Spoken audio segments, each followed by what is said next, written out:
Hi, my name is Louise Clark. Today I would like to look at how to deal with gang stalking for targeted individuals. I've experienced quite a bit of it in the past and seen other people go through worse than I've been through. And I receive quite a few emails asking for advice. So I thought, why not put a video together? I don't really want to spend time trying to explain what gang stalking is, because I feel like there's enough videos on YouTube and so forth explaining that, but no one's really explaining how to deal with it. Although I will briefly go over it, because even though, as I say, there's loads of videos on the internet explaining what gang stalking target individual involves, sometimes they're not got the whole picture, which is understandable because the whole picture is quite large. So I just want to cover that.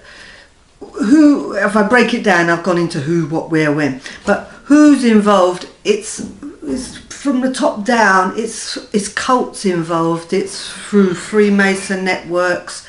That they'll just use the basic human beings on the street, but the network goes right up to the top, and therefore access to intercepting in communications, mail, public services, electricity, gas, government documents are all available to them. So this is why they can work on such a scale. So yes, as I say, it's cults and Masonic networks that are really orchestrating it, but they're using the noddies on the bottom to do all their dirty work. Also, people that are under it, we've got different people trying to make sense of why are they being gang stalked, why are they being targeted. Sometimes they're whistleblowers, sometimes they feel like, no, I haven't really done anything. A lot of the time what is happening is they're victims of trauma-based mind control, but they don't actually, they're not aware that that was their life, and so they're not relating to it as that.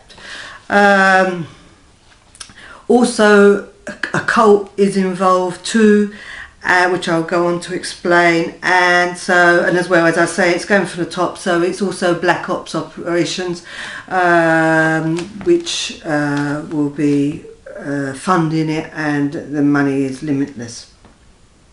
So this is who, and now we look at what. What they use, well, they'll use what works. So different targeted individuals will tell you a different way that they're being dealt with, and each person is worked with as an individual. There is strong similarities, but each individual will be packaged differently. As I say, they'll use what works. If it doesn't work, they won't be using it. So for some people, what will work won't work on one, which will work on another differently. Also, it will depend on whether they have been victims of trauma-based mind control. It could come in the form of noise harassment, always having builders around, you know, so that you don't get no peace. I mean, basically everything is done on, as we know, on a little scale. If you expressed it to someone, they'd just say no, they could dismiss it. You'll have street theatre where there's whole dramas go on in the street, or people maybe, you know, calling names to you or so forth, or it may just be that you keep seeing the same person following you. They may use different hand signals, they may use just cough everywhere you're going, the same sort of coughs. They may use colours, different colour cars, or the ones that follow you, but there's no fixed way that it is. The surveillance can be overt or covert. They can make it that you don't know they're there, or they can make it that you do know they're there. Sometimes they will continue to let you know they're there, and if you ignore them, what I found is they'll keep going until you do acknowledge that they're there, and then they stop. So it's as if once they want you to know they're there, they want you to acknowledge that you know. Where, as I say, it's a global network. Just one sec. Okay, I'm back. Just had a phone. Right, so where we was at is where. As I say, it's a global network, so it doesn't really matter where you go. Some people leave the country, some people leave their area, they move house. It doesn't really matter because it's a global network, as I say, and so no real point in moving. Some people go to countries like Thailand and that, and they say it's less, but then some say that they're still getting gang stalked in Thailand. So I don't know. It's done in the street, done in your home, family, work, even in the church, in the mosque. It doesn't really matter because the network's everywhere. It could be done with your phone, interception, interference, with your internet, interception, interference, your mail, interception, interference. Often they'll use, if they're doing it in a home, they'll use like the gas man comes to check the meter, and it's all done to sort of stress. But I mean, I'll get onto that. But so different people harassing at the door, Jehovah's Witness, so forth.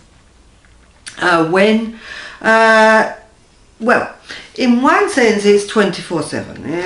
In that sense, that some people will have it all the time, but also it's like as if they want to create an illusion that it's 24/7 because they want you to think that they're everywhere. It's like, Sting sings, "Oh, I'll be watching you." He's meaning that. That's one of their songs. They want you to feel that they're everywhere and seeing everything you do and everything you think, and they do have all these different technologies, but they don't necessarily use them all, because what happens is if you keep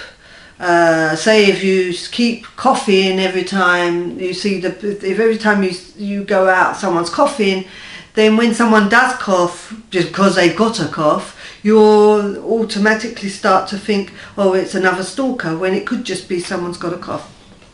So what happens is you start perceiving the world, or this is how they'd like it, is you start perceiving the world through their antics, and therefore thinking that they're there 24/7 when they may not be.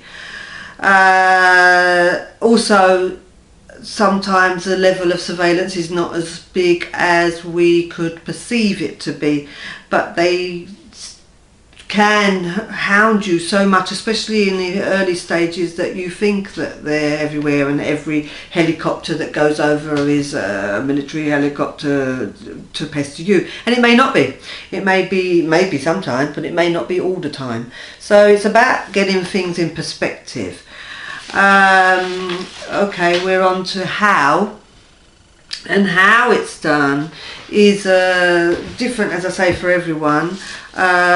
It's using the principle a lot of the time of classical conditioning, which is a psychological term for if you keep if every time something nice happens, or something bad happens, a bell rings, then when you start hearing the bell ring, you expect the nice or the bad to happen, whatever is associated with it. So it's the same sort of principle. If they keep doing something enough, that then like if they always follow you with a white car, and then white cars go by, you've already got an association with white cars. So then when you see a white car, it'll cause the same distress, whether it's theirs or just a natural white car. So it's like they sensitize you to things.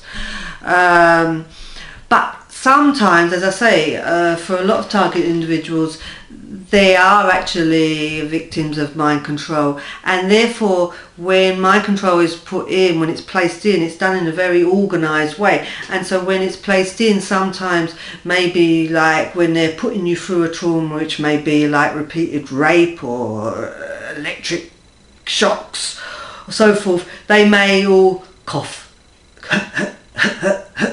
And then you've learnt that association through classical conditioning of that cough through that trauma. You don't remember the trauma because it's so traumatic that you've pushed it out of your memory. It may be in another altar. But the cough, when you hear that cough, it reminds you, or that altar within you, that a trauma was associated with that cough. So they know that when they go, they're reminding you inside of that trauma, and therefore creating a whole reaction in you that you would have reacted towards the trauma at the time, but you're not aware of the trauma, you're just aware that everyone's coughing and it's causing this reaction in you. This can be quite helpful, as I've written on in my website, of you can use that in a sense when they do use those triggers that were from previous traumas in previous alters. You can use that for indication of a way to access the memory, because you know that whatever they're doing repeatedly is likely to be an old association with a trauma, and therefore they're giving you clues of where to look to deprogram. Also, they use chips, electronic harassment. Chips, some people say you can pray out chips, some people say you can break the chips if you can find them under your skin. I don't know. Electronic harassment, yes, it does exist. Not everyone's under that. Some are. Now, when it comes to stalking, people think, oh, you know, they're all paid and everywhere they go, it might be that everywhere you go, every shop you go in, everyone's doing that or whatever. And so you think, oh, they all must be involved, they all must know, they all must be paid. And that is sort of put out there. But I don't actually accept that as the truth. I think some people may be paid to stalk. Those that you see standing on the corner all the time may be paid to stalk. But I think for a lot of the stalking, a lot of the people that are cueing you and triggering you, it's about their MCs theirself. They're mind controlled theirself. They have alters theirself, and their alters can easily be programmed to do these things without them even being aware that they're doing that for that reason. So they're not even aware they're gang stalking to you, which it helps, because then when you challenge them, they wouldn't know what you're talking about because they are not aware that they're doing it themselves. Also, what people exclude from the equation a lot and don't really want it to be in the equation, but is in the equation as far as I'm concerned, is the demonic side of things, the occult side of things. And yes, the Masons and Black Ops is very much involved in dealing with occult, and that is the demonic aspects. And when, you know, again with mind control, people talk about, oh, the sex kittens and all this rubbish, which, yes, it is an aspect, but it's not the reason that all this goes on. And they sort of think, oh, well, programming, it just involves a little bit of trauma, a little bit of electric shock, a little bit of drugs, a little bit of hypnosis. No, it's a bit more than that. It's about traumatizing, it's about raping, it's about creating enough stress to open portals in the body to put demons in, or not in, but connect to. So when we're dealing with people that are MCs, they've also got demonic aspects to them, and I think that may be also what is triggered when we walk down the street and everyone's going it's a demonic communication, which is why, yes, he's like, oh, how can they all be told at the same time? But it's about, people don't really want to look at that dimension in the world, and that dimension does exist in the world, and if we don't acknowledge it exists, we don't address it, and so they can get away with whatever they want to. So why do they do this? They do it to isolate the individual, to neutralize an individual, especially if they're like a whistleblower and so forth. They do it so that you're isolated, so that you have people question your sanity. They, you know, interpret it, you know, most of the gang stalking is very hard to prove, and so if you express it, it sort of sounds like, well, people coughing, you're paranoid. So again, then you lose friendships. It's to make, you know, a lot of people end up homeless with no friends, and they lose their jobs because it's a whole network, basically to send you over the edge, to maybe result in you being imprisoned, or maybe result you in being sectioned, to be reprogrammed again, to discredit anything that you're saying. Some people are targeted, and they, you know, and they don't actually have a reason why they're being targeted, and they may have one, they may not know. I don't know them people. So now really the reason I'm making this whole video is not to explain about gang stalking, because as I say, there's enough on it. I want to share with you solutions. Right. I believe that if you understand what is going on, because I know when I first come across gang stalking, which is like 20 years ago now, it was like, what is this all about? Why are they, it's so petty, it's so, what is going on? Why is this, how is this done?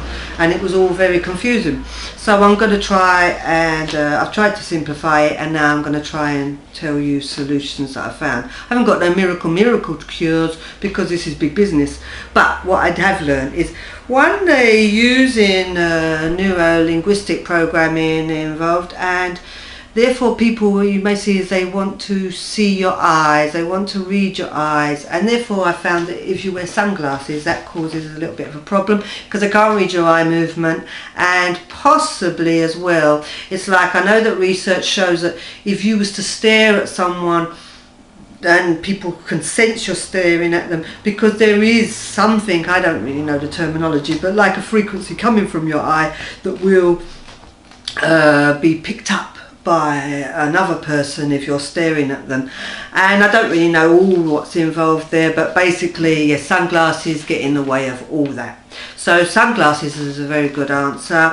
A dictaphone is also a very good answer, and a dictaphone is good because it's evidence, but also what I find is, when you are dealing, like I dealt with social services and those authorities trying to sort of take reasons to justify taking the children, which they didn't get to do, but part of the way I dealt with them was to use a dictaphone, because even you don't have to tell them you've got a dictaphone, but just by having a dictaphone, there's a part of them that becomes aware, I am sure, and that's when we get into the demonics, that you have the dictaphone switched on. Because what I found is, when you have the dictaphone switched on, you don't even tell them you've got it on, somehow they behave a lot better than if you don't have a dictaphone on. So you just have the dictaphone on, and then life does treat you a lot better, because it's like as if there's an awareness, and therefore people are more careful of what they say and what they do and how they appear.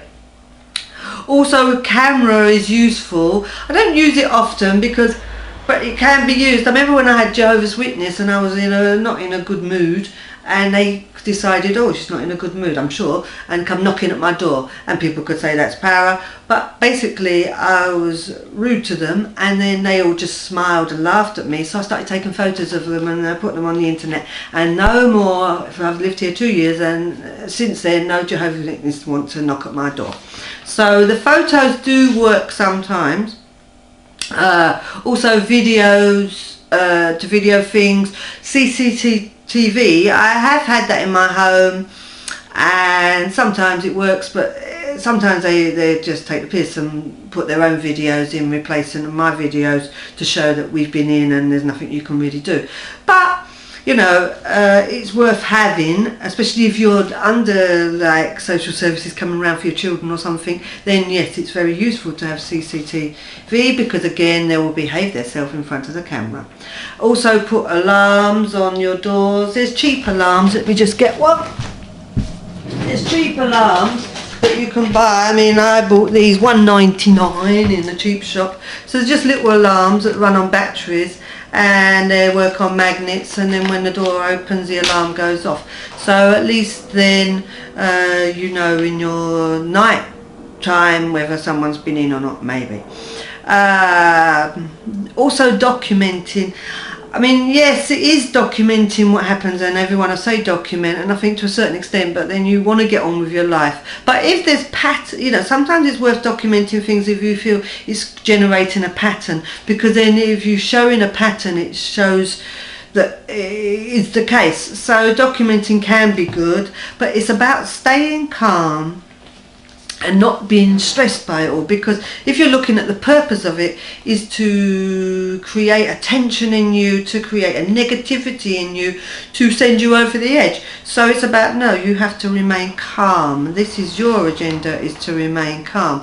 Don't alert them to what that you're aware of anything, really, because if you do alert them, then they will step up their game.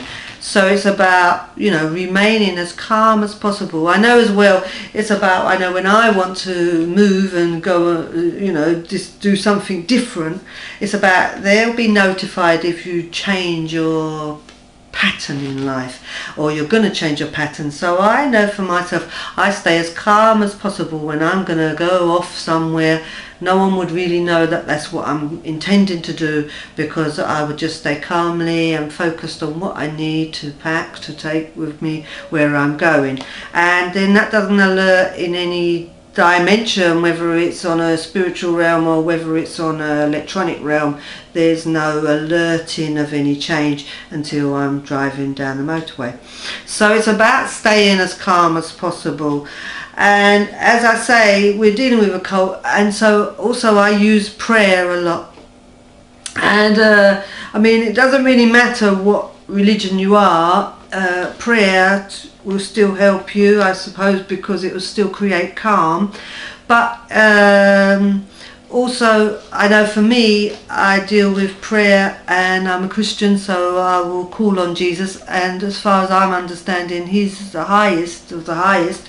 So when we're looking at the demonic realm, it's hierarchical, but all demons are terrified of Jesus.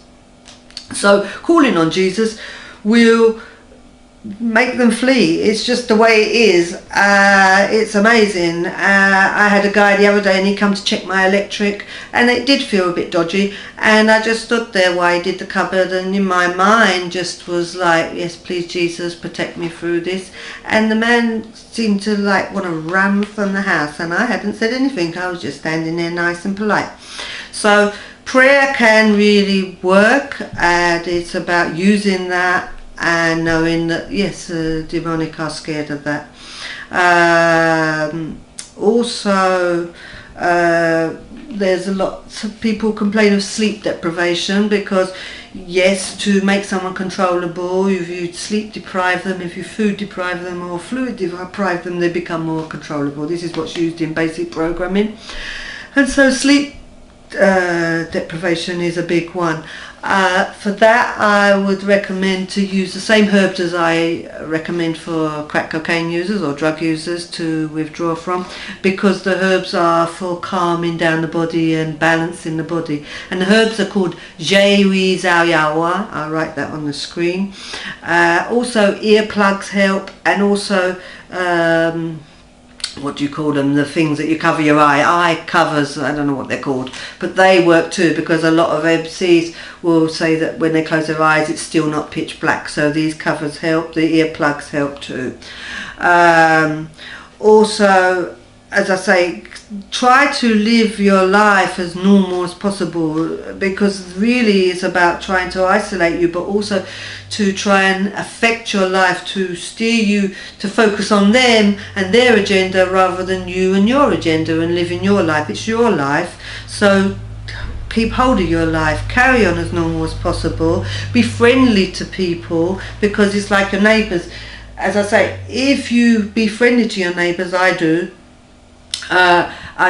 if you're friendly in your neighbourhood, it becomes harder for the stalking side of things to actually tell them, oh, she's so and so, she's so, because if it doesn't fit with what they know of you, where if you stay isolated and recluse and away from everyone, then they can easily spread gossip, and you're not there to defend yourself even as your person. So it's about being as friendly as you can. I know for some people that's not possible, because it's like everywhere they can't turn.